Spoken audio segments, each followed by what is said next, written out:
तो देखते हैं यहाँ पे क्वेश्चन नंबर 4 में हमसे क्या पूछा गया है। What is mean by soil erosion, state the cause of soil erosion, what are the effects of soil erosion. तो हमें यहाँ पे बताना है कि सॉइल इरोजन होता क्या है, किसके वजह से यहाँ पे सॉइल इरोजन होता है और क्या क्या इफेक्ट्स सॉइल इरोजन के पड़ सकते हैं। तो जो हमारे यहाँ पे सॉइल इरोजन होता है ये हमारे यहाँ पे क्या होता है, तो जो हमारे यहाँ पे टॉप सोइल होती है वो हमारे यहाँ पे क्या होती है, सबसे ज्यादा फर्टाइल होती है। तो जो हमारे यहाँ पे टॉप सोइल होती है वो हमारे यहाँ पे क्या होती है, धीरे धीरे खत्म होने लगती है। और वो यहाँ पे खत्म कैसे होगी, strong winds and heavy rain से। तो strong wind and heavy rain से जो यहाँ पे टॉप सोइल होती है वो यहाँ पे क्या होती है, रिमूव हो जाती है। और उसके बाद जो यहाँ पे फर्टिलिटी होती है सॉइल में वो यहाँ पे बिल्कुल ही खत्म हो जाती है। और उसी को हम यहाँ पे क्या बोलते हैं, सॉइल इरोजन बोलते हैं। अब हम यहाँ पे इसके कारण के बारे में जान लेते हैं, कॉज ऑफ सॉइल इरोजन।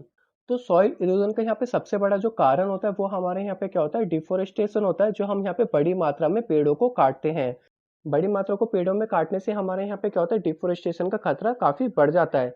तो यहाँ पे जो पेड़ होते हैं वो यहाँ पे क्या करते हैं, जो टॉप सोइल होती है इसको जकड़ के रखते हैं।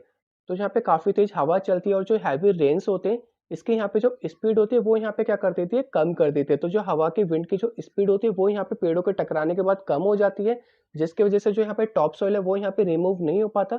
और हैवी रेन्स में भी जो हमारे यहाँ पे ट्रीज होते हैं वो यहाँ पे टॉप सोइल को पकड़ के रखते हैं और वो यहाँ पे आसानी से रिमूव होने नहीं देते हैं।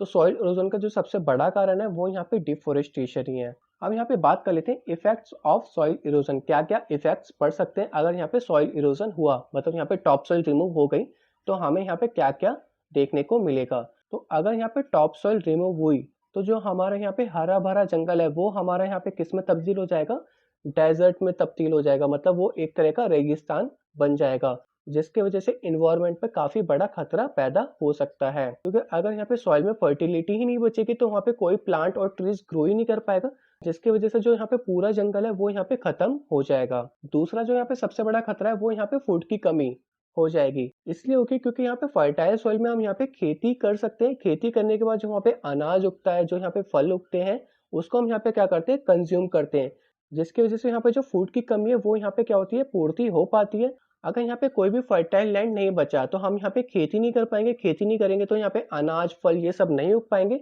जिसकी वजह से यहाँ पे क्या होगी, फूड की कमी हो जाएगी। जिसकी वजह से यहाँ पे जो फूड पे डिपेंडेंट्स ऑर्गेनिज्म है वो यहाँ पे क्या होंगे, खत्म हो जाएंगे। तीसरा जो यहाँ पे सबसे बड़ा खतरा है वो यहाँ पे क्या, फ्लड्स का खतरा है। क्योंकि यहाँ पे जो टॉप सोइल होती है वो यहाँ पे काफी अच्छी तरीके से वाटर को एब्सॉर्ब कर लेती है। उसके बाद जो यहाँ पे नीचे के लेयर्स में सॉइल होते हैं उसमें यहाँ पे ज्यादातर क्या होते हैं, रॉक पार्टिकल्स होते हैं। और जो रॉक पार्टिकल्स होते हैं वो यहाँ पे वाटर को एब्सॉर्ब नहीं करते, तो जो पानी होगा वो जल्दी से एब्सॉर्ब नहीं होगा, ऊपर ही रहेगा। तो इसकी वजह से हमें यहाँ पे फ्लड्स का खतरा देखने को मिल सकता है।